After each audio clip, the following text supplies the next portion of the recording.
God. Please do hear and be blessed. Thank you. So the Songs of Solomon chapter 1 verse 5, he said, look not upon me because I'm black. He said, the sun has looked upon me. Because when the earth was colonized and taken over, some of these princes collected different components. And one of the things principalities do is that, they have eyes. So when they look upon a dimension, they pour their reality into those dimensions. And so when the rays come upon you, they darken you. You will think the sun gives you light. That was before the earth fell. After the earth fell, the sun no longer gave light. It darkens. And so when God created a new pattern in the tabernacle, they didn't use the sunlight. They used the menorah, and at some point the Shekinah itself will have to come, because the sun now, other principalities can look through it. Adam was supposed to guard the sun in order to regulate seasons and times, but another prince has hijacked the constellation, and so when he looked through the sun, he can darken the hearts of men. That's what you call the wisdom of this world. As you walk the street, you will find somebody. In fact, when you find astrologers who are ranking, what they do is that they can speak into the moon. And when the moon rises, the moon will bring a curse over a city. It's a game of power and authority. And so when you move from the dominions, you now come to the principalities. The principalities are the ones they send first. That's why the word principality means those who come first. So when a dominion wants to take over a new territory, he sends a principality. The same way the spirit will say, come. A dominion will send the principality to also say, come. And so as we are speaking now, there are those who are coming to darkness. But the Lord is calling sun into light. And the reason he's calling men into light is because there is a civilization that is about to be built. If it is just to come here and receive a gift, it would have been a waste. This Nigeria, a new Nigeria will have to emerge. But you will need those who can build. And so they are calling men again to give them tools.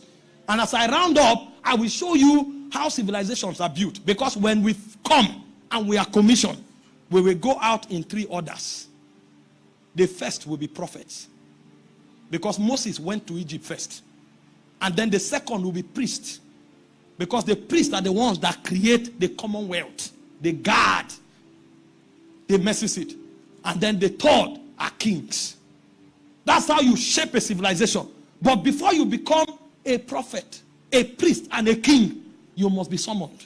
Because if you are not summoned into this company to be equipped, and the principality summons you, you will also be empowered. For those of you that watch kingdom movies, there are those they call warlocks. A warlock is one who participates with spiritual wickedness in heavenly places. Because when principalities come into a city, they take a sample. Because they group people into tribes. But tribe in the spirit is not Tiv, Idoma, Igede, Yoruba. No. That's mundane. That civilization is too deep.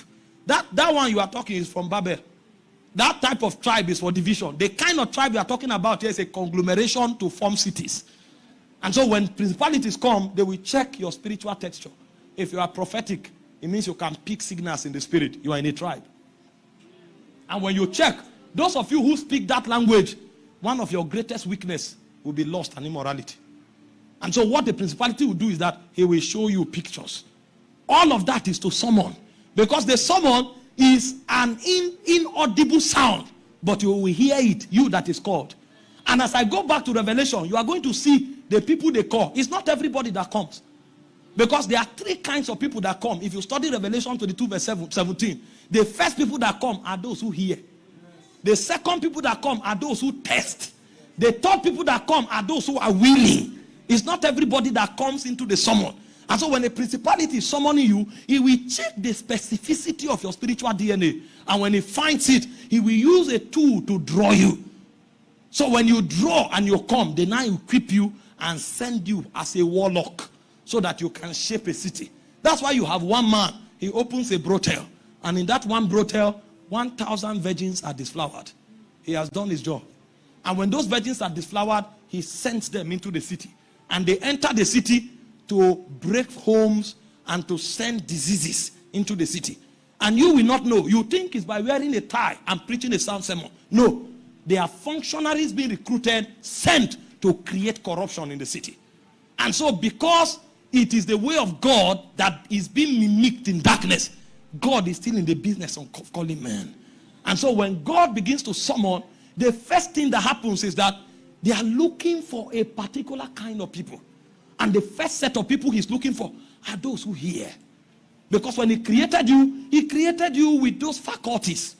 That's why I say when the trumpet makes an unusual sound, he said, who will prepare for battle? And the way you hear that summon is not by matter come. The language you hear is called a burden. A burden. A burden.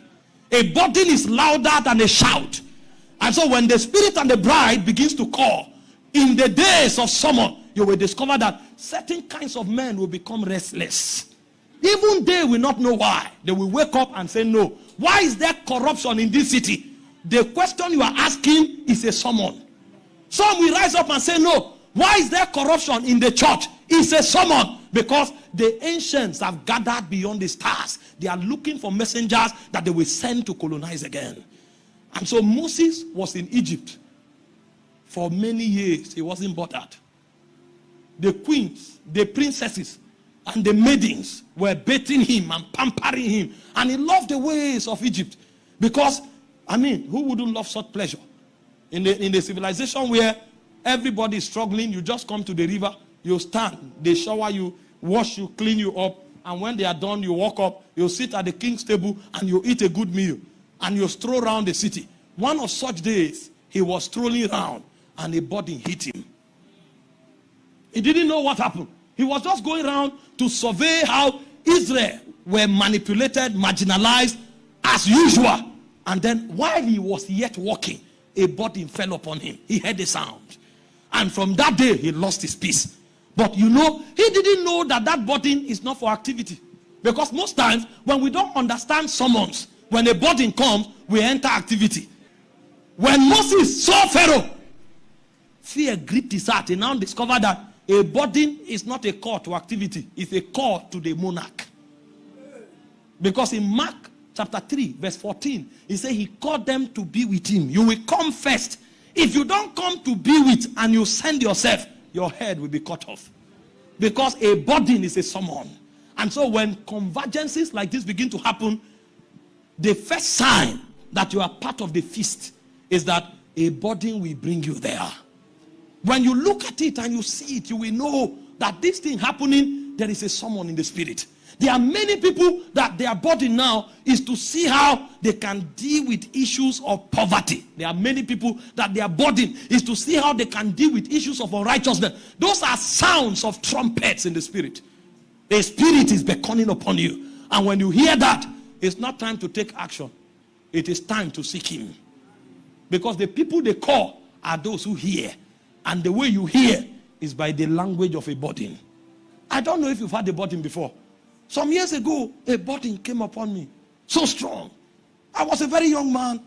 Just finished my undergraduate. I wanted to enroll for master's then, and I just was at home. And this burden came. Every month, I go on 21 days fast and pray. 21 days fast. And my anger was, why is it that most young ladies in Benue are just casually given to prostitution? So cheap that most times it is even noised abroad that the girls in Benue are cheap.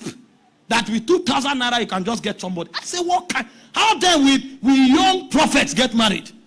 Because when these ladies are done, they run into choir. Even when they have not repented. What kind of thing is this? How will God's heritage be preserved? And I had this burden because that's how I taught them. And I started praying. In the 6th month, I was still on the 21 days fast. And suddenly as I laid down, my wall opened. And a being walked into the room. A naked creature. Female creature, but the head was a man. Carrying an apron on the neck like a prostitute. And when I saw the creature, out of anger, I wanted to stand up. I discovered I was paralyzed. And he walked around me because, you cast out demons, not principalities. Principalities can meet Jesus after 40 days fasting and say, if you are the Son of God. The same Jesus that the principality was talking to entered the synagogue and demons screamed and started going out. It's demons you cast out. A principality has body. So you don't cast him. It's a demon that does not have body, illegally occupying somebody else that you can say, get out. When you meet a principality, put on the whole armor of God because you are about to fight.